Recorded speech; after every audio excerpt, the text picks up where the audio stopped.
it was quite interesting in what he was able to accomplish and what he did, and didn't realize it was a big deal at all. He probably in some sort of way was a kind of a genius ahead of his time, and a kind of a misfit in that sense. And it's hard to be a misfit. You don't fit in with the rest of the people. And so you just go over in a corner and tinker. And I shouldn't call it tinkering because it's more important than that. John Englehart, who was Orton's father, came to Glendora and learned about growing trees. That was kind of what started, I think, the interest of the Englehart family in the citrus area. Glendora was fortunate because it was the banana belt of the citrus industry. I mean, the whole shebang was a town of maybe 400 or 500 people for a long time, which were all citrus growers. Well, in Glendora, it was a farming community, mainly citrus crops, and Orton was on a neighboring property to the Lefebvre property. You know, there were only a handful of families that lived in Glendora at that time, and everyone pretty much knew each other. My dad's father was a cousin to Orton. My memories of him are kind of vague because he was very shy. He was an only child, and he loved the nature and agriculture. He loved growing things, and he loved experimenting. You know, obviously he experimented with a better way to get water to the trees. And I think he was very, for whatever reason, he was just very introverted. I went with my father a few times to visit him when I was a child.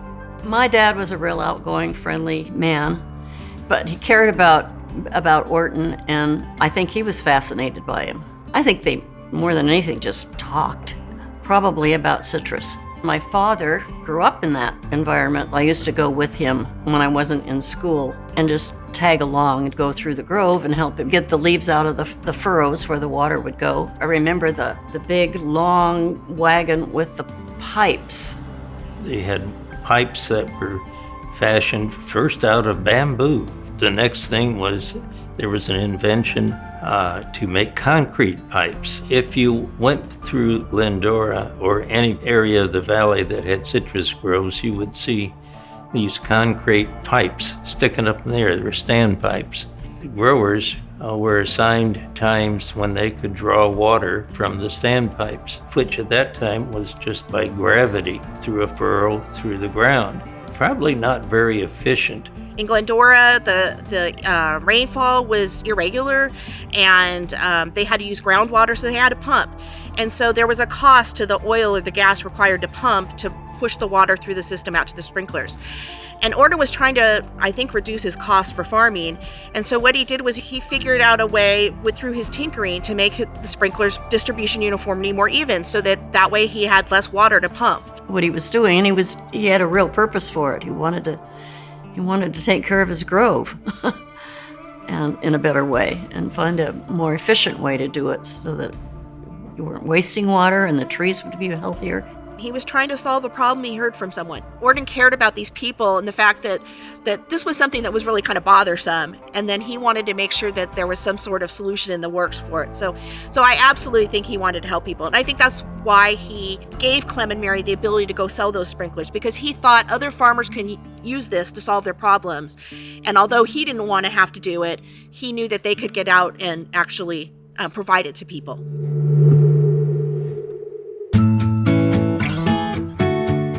When you look at Orton Englehart's original design of the impact sprinkler, he was working on inventing that thing in the 1920s.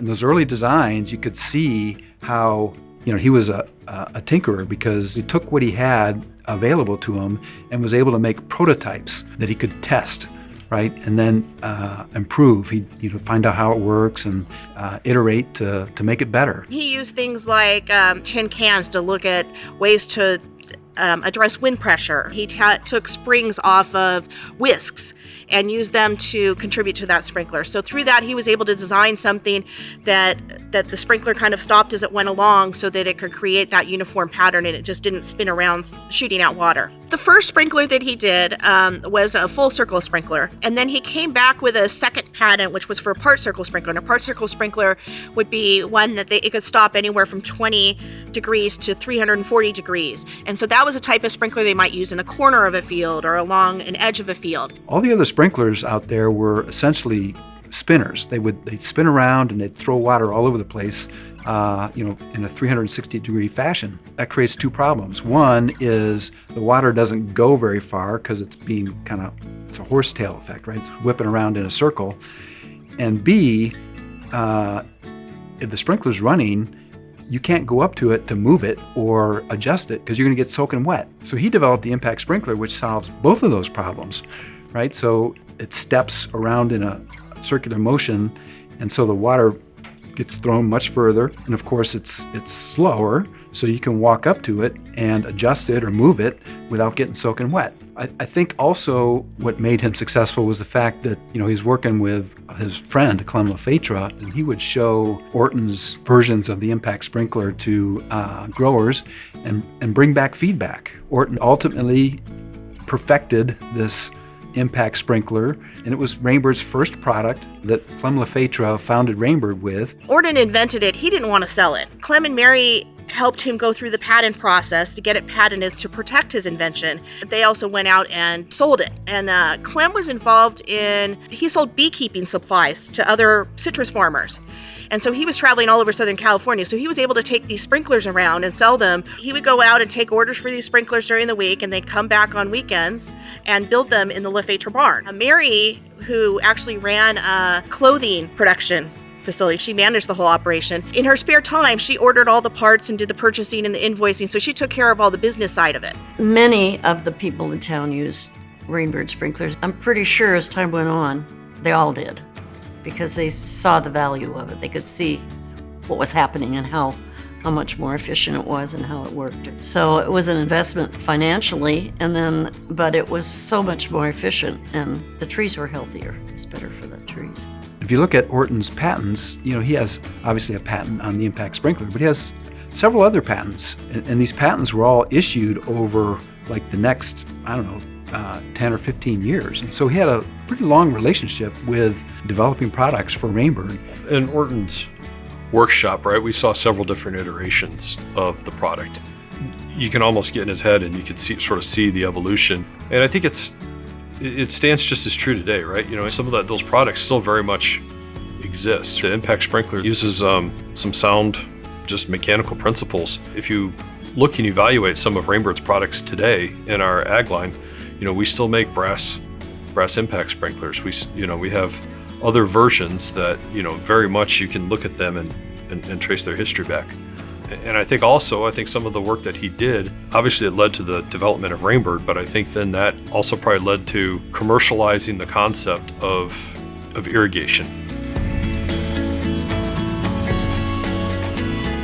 A group of us formed a organization, Glendora Preservation, because we worried that we were losing all of our history and everything else. And I've been working on preserving the history of Orton Englehart's shed and all of his artifacts since about 1977. We were asked if we wanted to go up to his original ranch and preserve anything on the property because it was going to be developed. And we said, oh heavens, yes, we couldn't wait to get up there, and we did. And we found all the stuff that's inside the shed here. We didn't know what we were picking up. We were just throwing it in boxes and bringing it down here. It's amazing to go through this little park. You'll see all the kitchen gadgets that they have in the house and how these people lived back in that time frame. But then we've got Orton's shed. We get to see a little bit about what his workshop looked like and the tools that he used to create his first sprinkler.